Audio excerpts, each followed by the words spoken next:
In the shadows of history, where philosophy meets magic, lies a secret tradition that is older than religion, deeper than science.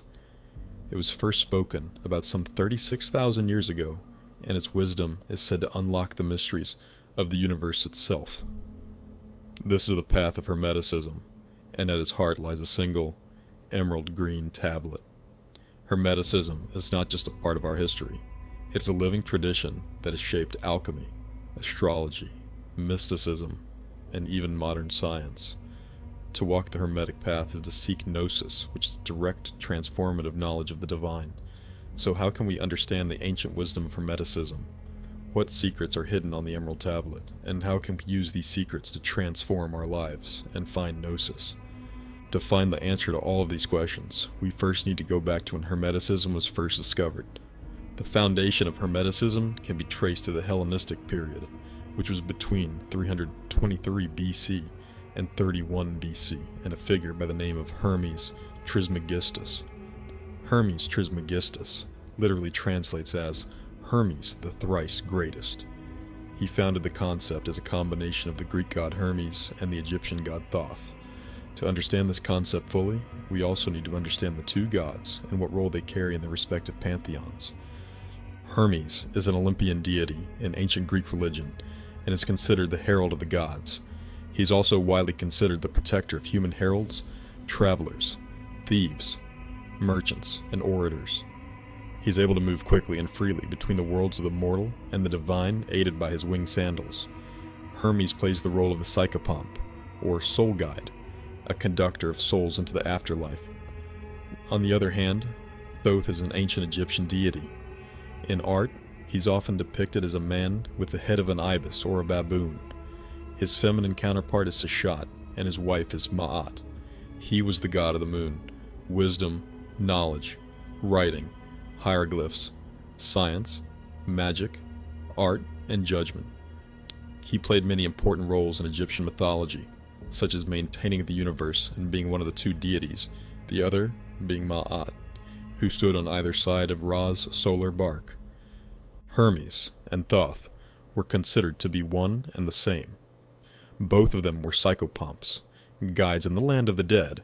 They also appear in other religions all over the world, such as Hermes was called Tahuti the Atlantean by the Africans, and Trilokinaji by the Indians. Moreover, the figure of Hermes Trismegistus can also be found in both Muslim and Baha'i writings. In those traditions, Hermes Trismegistus has been associated with the prophet Idris, or the biblical Enoch. His teachings, hidden for centuries, became the foundation of Western occultism.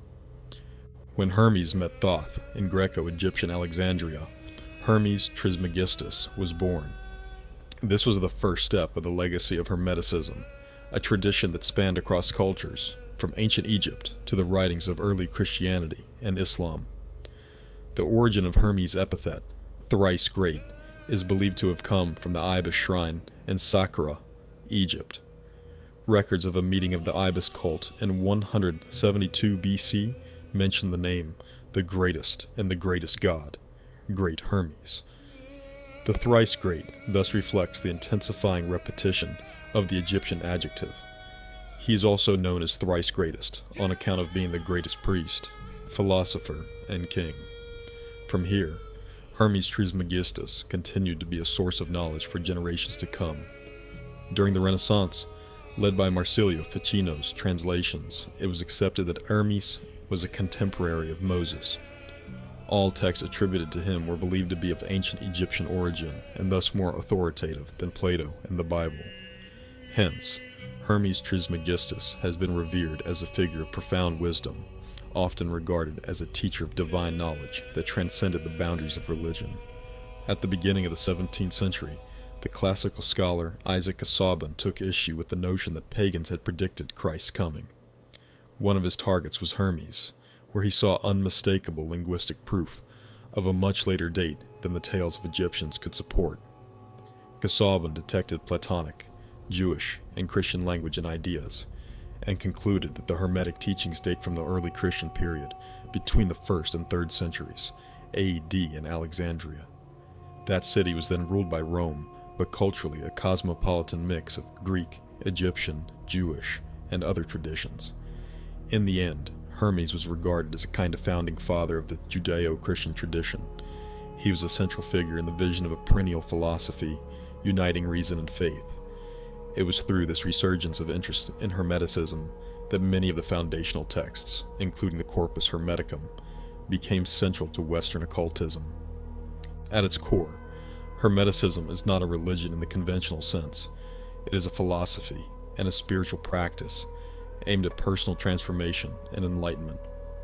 The Hermetic tradition does not rely on external rituals, temples, or liturgies. Instead, it emphasizes the inner journey of the soul. Hermeticism teaches that one can attain Gnosis, direct, transformative knowledge of the divine, through altered states of consciousness, leading to a deeper perception of reality beyond its superficial appearances. This path is one of spiritual awakening.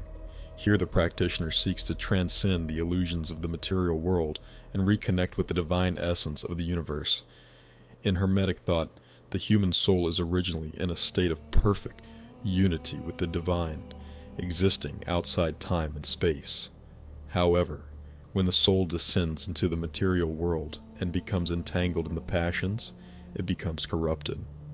This is what leads to a lot of the pain and suffering that we face in our lives, and hence, the Hermetic path is one of returning to the state of divine unity and clarity, a process often described as rebirth. But how are we able to learn about Hermeticism today, and how were the teachings of Hermes passed down to us? The simple answer to that is the Hermetica. It is a series of ancient texts that preserve the Hermetic tradition for all to read, learn, and commit themselves to. It is divided into two main categories: the technical Hermetica, which includes writings on astrology, alchemy, medicine, magic, and botany, and the religio-philosophical Hermetica, which deals with mystical teachings on the nature of the divine and the soul. The most famous of these texts is the Corpus Hermeticum, a collection of 17 writings that explore the principles of creation, the nature of God, and the relationship between the cosmos and humanity. These texts were written between the 1st and 3rd centuries AD and have been preserved and studied by those interested ever since. This is where we get to one of the most enigmatic and profound writings attributed to Hermes Trismegistus, the Emerald Tablet. The Emerald Tablet's history is shrouded in mystery, and its origins the subject of much debate among scholars and mystics alike. Its first recorded mention appears in Arabic sources from the 8th and 9th centuries, though it is believed to have been translated from a lost Greek or Syriac original. The oldest surviving version of the text is found in an Arabic work attributed to Apollonius of Tyana, also called Balanus. He claimed to have taken the tablet from the hands of Hermes Trismegistus himself. The text's name derives from its association with a green gemstone, a symbol of transformation, renewal, and the alchemical process of turning base metals into gold. According to certain traditions, the Emerald Tablet was discovered in the tomb of Hermes, inscribed upon a green slab, reinforcing the idea of the divine wisdom that it holds.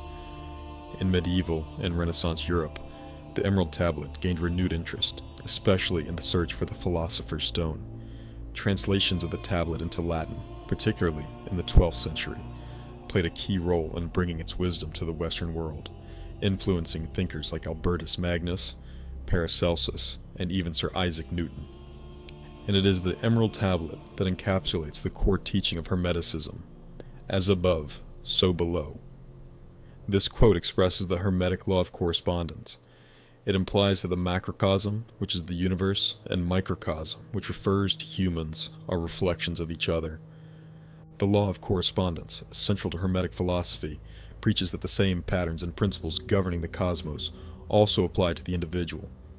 By understanding how the higher realms function, one can gain insight into the lower realms, and vice versa. This idea serves as a framework for understanding astrology, alchemy, and magic, where the movements of the stars and planets are seen to correspond with events in the material world.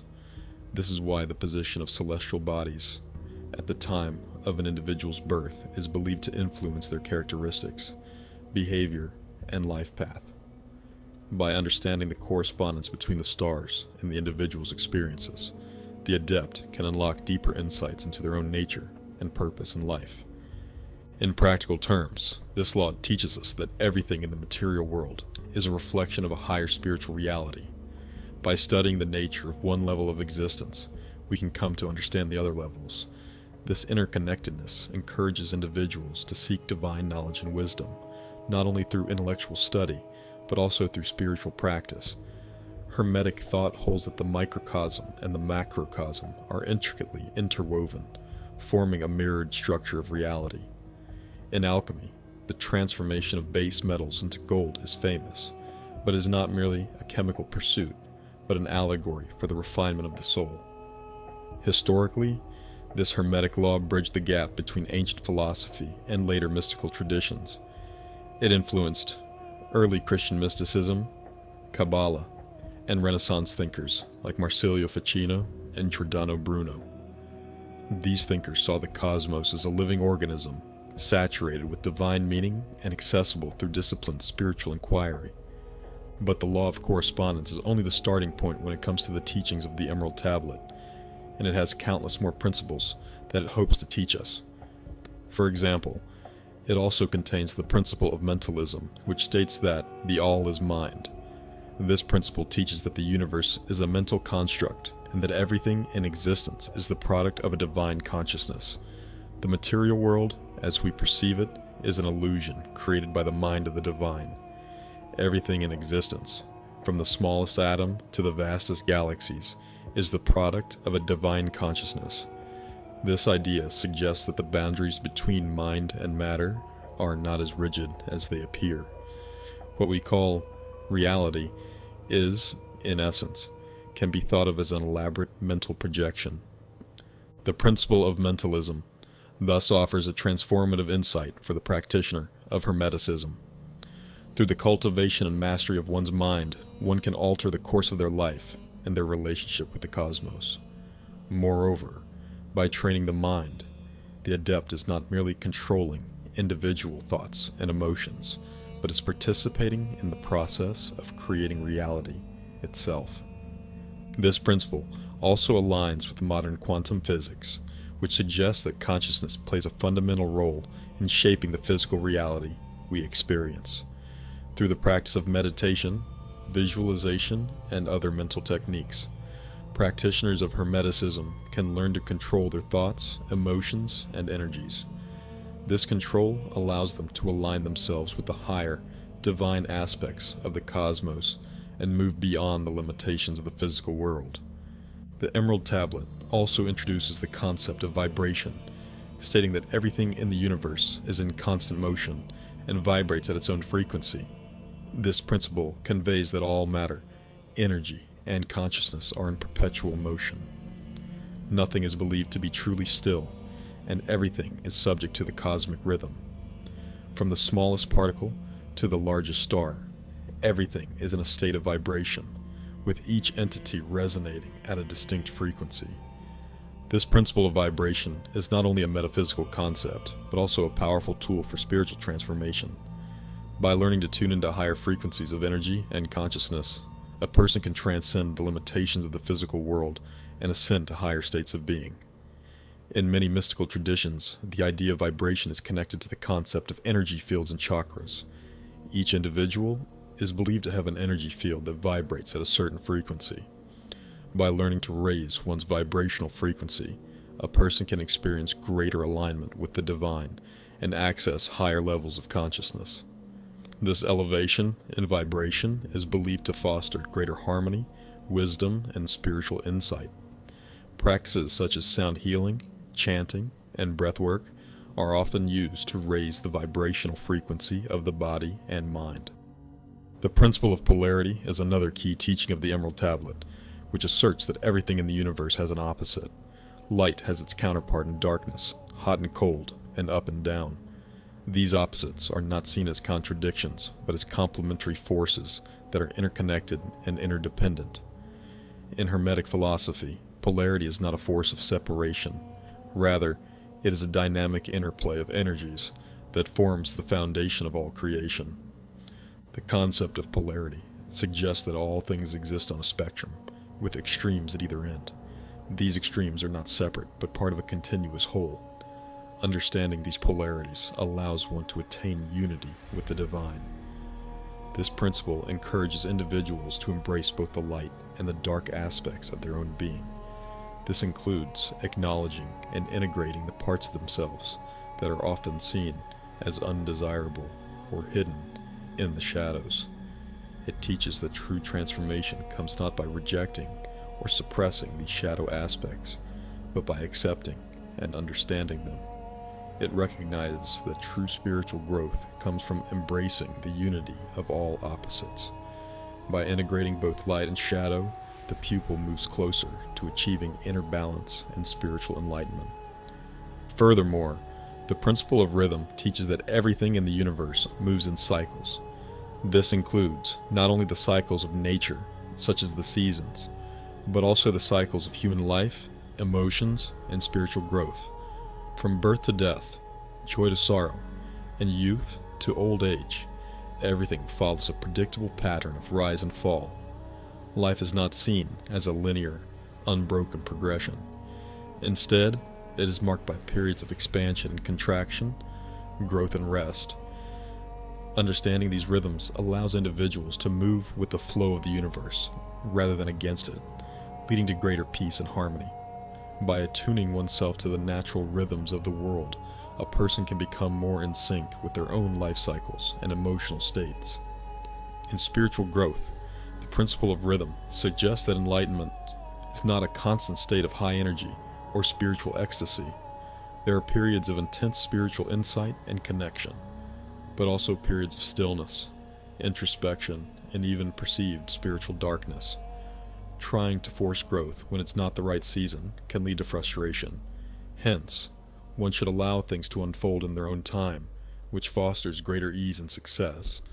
This principle emphasizes the importance of patience and surrender, as everything in life unfolds according to a divine rhythm. The Emerald Tablet also takes into account one of Newton's laws, millennia before he formulated it. The cause and effect law, or the law of causality, is a universal law that states that every action has a corresponding reaction. In Hermetic thought, the law of cause and effect suggests that nothing in the universe happens by chance. Every event, from the smallest interaction to the largest cosmic phenomenon, has a cause, and that cause produces a specific effect. This law highlights the inherent interconnectedness of all things, where every action creates ripples that affect the fabric of reality. This principle is deeply connected to the idea of divine justice. The universe operates according to an inherent order, governed by laws that ensure balance and harmony. Every action, whether it be one of kindness or cruelty, wisdom or folly, has consequences. This principle underscores the idea that divine justice is not an arbitrary system of punishment and reward, but rather a natural law of balance and equilibrium, ensuring that all actions come full circle in due time. By aligning one's actions with higher principles, one can ensure that the effects they create are in harmony with their divine purpose. It teaches personal responsibility, as individuals must take ownership of their actions and their consequences. By cultivating virtues such as kindness, compassion, and wisdom, one can create positive effects in their life and the world around them. The principle of gender teaches that both masculine and feminine energies are present in all things. These energies are not tied to physical gender, but are universal forces that exist within the psyche and the universe. The masculine energy is often associated with qualities such as logic, action, and structure, while the feminine energy linked to intuition, receptivity, and nurturing. They are not opposing forces, but complementary ones. The idea of gender as a cosmic principle transcends physical sex. It emphasizes that both men and women, regardless of their outward appearance, possess both masculine and feminine energies within them. By understanding and balancing these energies, individuals can achieve spiritual wholeness and alignment with the divine. The key in Hermetic philosophy is to cultivate awareness of both energies and to allow them to work in harmony. This will foster balance within oneself and one's relationship to the world. In Hermetic teachings, The union of masculine and feminine energies is seen as essential for spiritual evolution. This balance is reflected in various symbolic forms, most notably in the alchemical process of the conjunction. Conjunction is a process where opposites merge to create a higher power.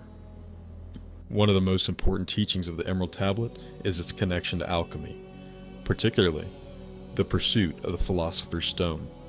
The Philosopher's Stone is believed to be the key to transforming base matter into gold, and more symbolically, the key to achieving spiritual enlightenment and immortality. According to Hermetic teachings, the Philosopher's Stone is not a physical substance, but a metaphor for the alchemical transformation of the soul. This transformation involves purifying the inner self, refining one's consciousness, and transcending the limitations of the material world in order to realize one's divine nature. This is achieved through the following stages. Calcination is the destruction of the ego and false identities. Dissolution, the breaking down of old patterns and attachments. Conjunction, which involves the merging of opposites and the realization of unity. Fermentation, which is the birth of new consciousness and spiritual renewal. Distillation causes the purification of the soul and the realization of the divine. Finally, coagulation, which marks the end of the process with the embodiment of the Philosopher's Stone and the attainment of spiritual perfection. But the Emerald Tablet isn't the only part of Hermeticism that we have to consider when seeking to improve our lives. We also have to look at the core of Hermetic teachings, the Way of Hermes. It involves a process of spiritual purification and awakening.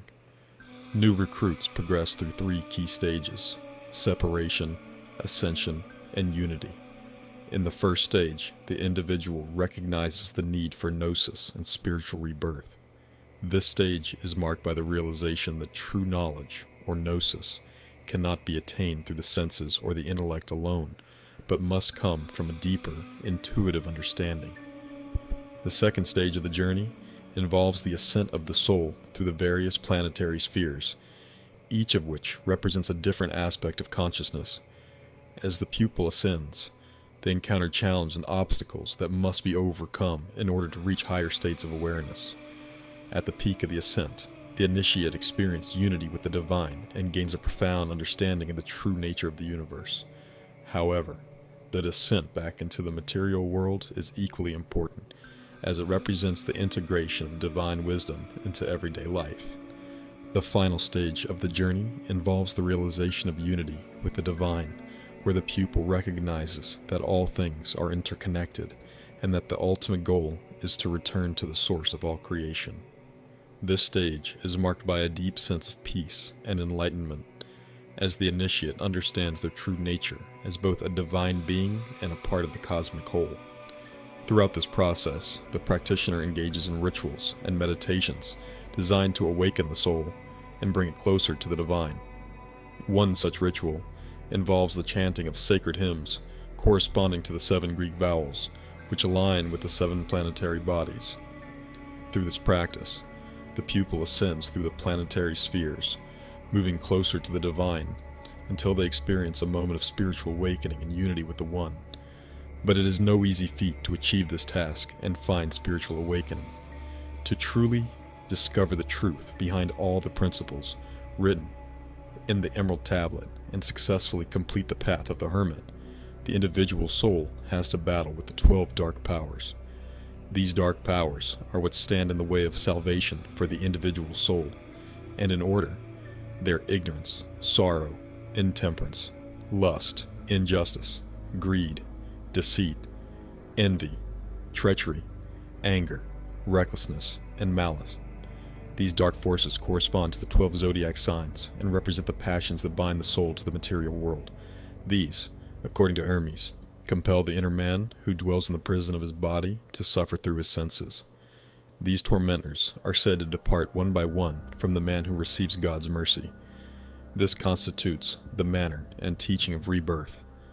Laying the foundations of astrology, this speaks of how people's behavior is predicted by observing celestial bodies. This can be described very precisely by looking at where the stars and the heavenly bodies are at that moment, which functions like a cosmic clock. When the time's right and the stars are aligned, the soul descends into the body. At this very moment, the body and soul are invaded, possessed by these dark entities. They make up the passions, the destructive emotions that dominate one in all kinds of ways, constituting the whole constellation of one's personality. Overcoming these dark powers is essential for spiritual progress. To combat these forces, the Hermeticist must cultivate the 10 divine powers: knowledge, joy, self-control, steadfastness, justice, generosity, truth, life, light, and the supreme good. The first 7 virtues correspond to their inherent opposite powers and are aligned with the 7 planets. The last 3 powers are considered to be the most powerful, capable of warding off the remaining 5 dark powers. Owing to the significance of the first 7 powers, the hymns used to praise their gods were made with the 7 Greek vowels. The sound of these 7 vowels was so beautiful that people preferred this music to the flute or lyre. The 7 vowels correspond to the 7 notes of the octave, which in turn correspond to the planets. These powers can be brought to the fore and cultivated by conducting a ritual to help initiate the pupil. The details of this ritual are present in the songbook of the Hermetic community in Alexandria, which plays a central role in the ritual that leads to awakening. But how does this ritual work, and how does it impact the pupil? A single voice sings the tone, which is answered by the choir until all vowels are sung. The chanting gets more and more intense, and with every vowel, the consciousness of the pupil rises up through the planetary spheres until he is at the top in the highest level. He then goes beyond the cosmos, experiencing the 8th divine power, and the 9th, and finally the 1, where he sees a fountain bubbling with life. The pupil experiences a moment of fear, and Hermes tells him to bring his focus back to the hymn. The final stage of the ascent must be mastered by the pupil alone. Verbal instruction is useless.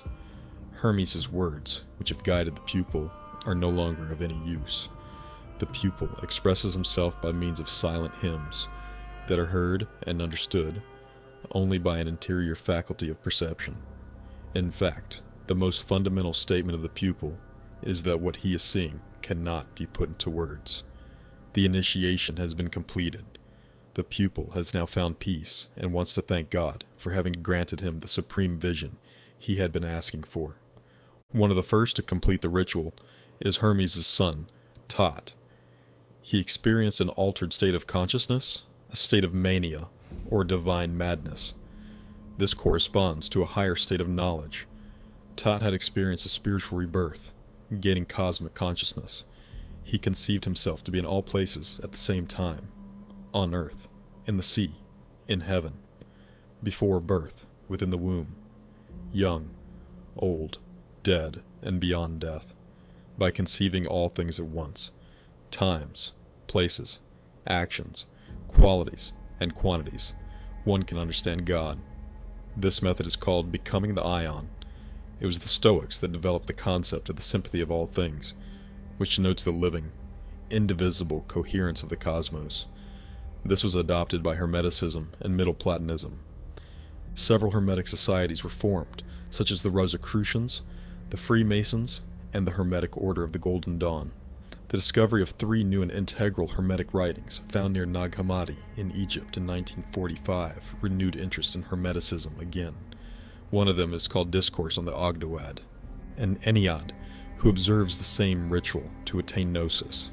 The members of this group, called themselves Brethren, are initiated through a baptism of the Spirit. They greet each other with a sacred kiss, celebrate a sacred meal, and read the Hermetic writings as edifying treatises for their spiritual progress. Today, Hermeticism has left its imprint on modern science and philosophy. In medieval and Renaissance Europe, the Emerald Tablet gained renewed interest, especially in the context of alchemy and the search for the Philosopher's Stone. Even great names like Sir Isaac Newton studied the tablet, searching for alchemical secrets, perhaps leading to his later work. Carl Jung saw Hermeticism as a map of psychic transformation. Hermeticism, in its true form, now thrives in esoteric orders, such as the Rosicrucians and the BOTA. It continues its work in psychological spirituality, such as in shadow work and archetypal integration, and in eco-mysticism, which views nature as a divine mirror. Hermeticism is not a relic of the past, but a path of perpetual awakening. Its central revelation that the human soul is divine challenges us to transcend ignorance through Gnosis, embody wisdom in daily life, and serve as bridges between heaven and earth. In the words of the Corpus Hermeticum, if then you do not make yourself equal to God, you cannot apprehend God, for like is known by like. To study Hermeticism is to remember who we truly are and to reclaim our place in the cosmic order. The Emerald Tablet's wisdom endures because it speaks to an eternal truth. The universe is a living mystery, and we are its conscious explorers. As above, so below, as within, so without.